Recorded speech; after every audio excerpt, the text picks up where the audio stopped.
And you're watching live coverage of a severe weather alert. We appreciate you watching today. We've been on the air all day long to keep you updated and give you the information you need to know on this storm. This is 95 at exit 3 in Richmond. This is 95 north, where you can see no one is on the road right now. On the opposite side, it's a different story. And we'll get back to Walt Buteau in just a little bit, where you can see there was an accident there. Tractor trailers have been stuck on that road, so traffic is not moving. It is closed right now. Yes, and from what Tony Petrarca just told us, as if things weren't bad enough for all the people stuck on that section of highway, a band of the heaviest and worst wind and snow is just coming through that area now. So like Mike said, we hope to get to Walt soon. But right now we want to toss it out to Kim Kalunian. Kim? Well, Mike Shannon, the snow is still coming down at quite a quick rate here in Smithfield. We're in the parking lot of the Apple Valley Mall on Route 44. A plow was just making some passes here behind us, but as you can see, it's still pretty snow covered. And take a look at those drifts. It might be a little tough to see here with the decreased visibility, but beyond those drifts is a very snow covered road. And what's starting to happen now is that snow is getting packed down at this point. Really difficult for the plows to even get down to bare pavement at this point, because it's just starting to get packed down there. Now, I was out here probably just about an hour ago walking through the snow, had made some footprints. Well, those are all pretty much completely gone at this point, which gives you an idea of just how quickly this snow is coming down. We've taken some measurements here and there with the blowing and drifting. It varies, but we've got about 10 inches on the ground in this particular spot. And so it just goes to show you what the blowing and drifting can do in terms of making these drifts.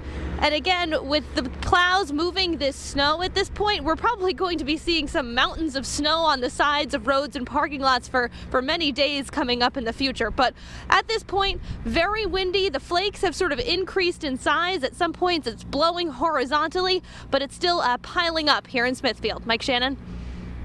You know, Kim, that intersection that you're at the Apple Valley Mall, historically has been a tough one, plow drivers have told me, because A, it is so busy, and B, it is a wide intersection with traffic coming from both ends, which is always busy. We can see traffic behind you, even in this storm. You've noticed that today at all? Yeah, you know, there is quite a bit of traffic on this road. It's been pretty consistent since we've been here. We arrived here shortly before 10 o'clock this morning, and I've actually been surprised at how frequently we've seen drivers just coming up and down Route 44 here. Many with snow-covered cars, many just sort of cruising along as if it wasn't snowing. But we have seen plows coming up and down this road attempting to clear this pavement. But again, at this point, it's pretty packed down there. So I'm assuming that at this point, if you're out there driving, it's just getting worse and worse.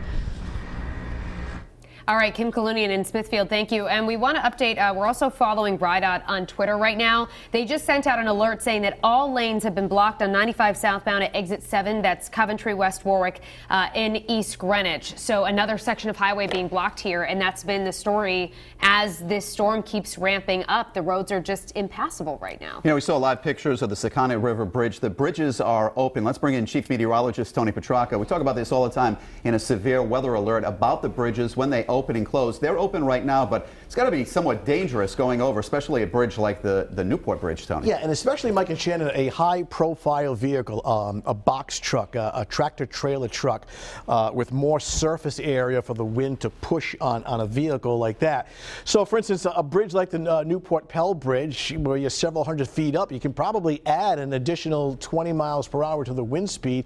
So, you know, you can get these crosswinds across some of these bridges that are pretty significant, just for the simple fact that they're at a higher elevation. So that is a factor, and this really means business. It doesn't look like much.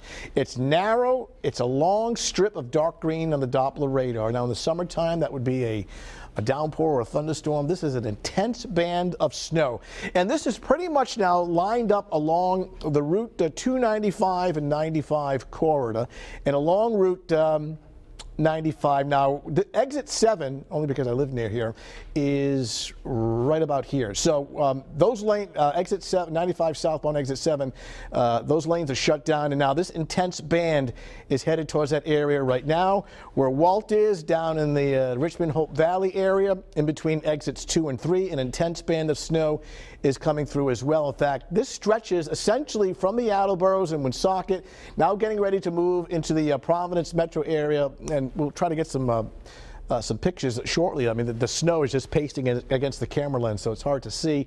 And this extends down Route 95. This is the 95 295 split. and heading down right in here.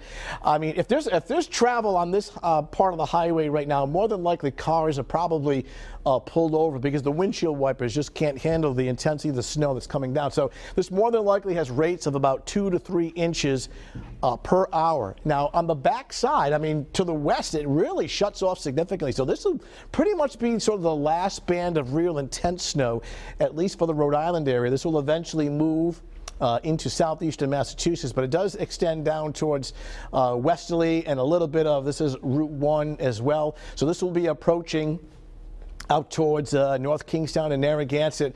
I would say probably this is next 30 to 45 minutes, and eventually crossing out towards Portsmouth and Middletown with an intense band of snow. Put this into motion and take note of how it just really shuts off across the Connecticut River Valley. So quite simply, this is the back edge of the worst of the storm, and then all of this should be offshore by around 7, 8, 9 o'clock this evening as the storm system pulls away. And here's the problem. You know, we started the morning off at about 37 degrees. Actually started with some rain and wet snow. So it's been kind of a layered cake here.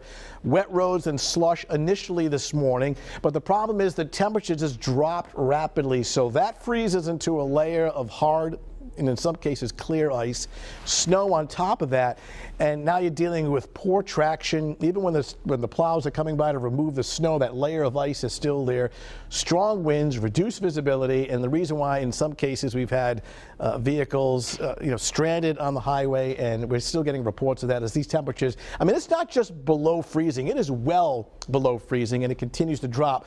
The snow is offshore by around 9, 10 o'clock tonight.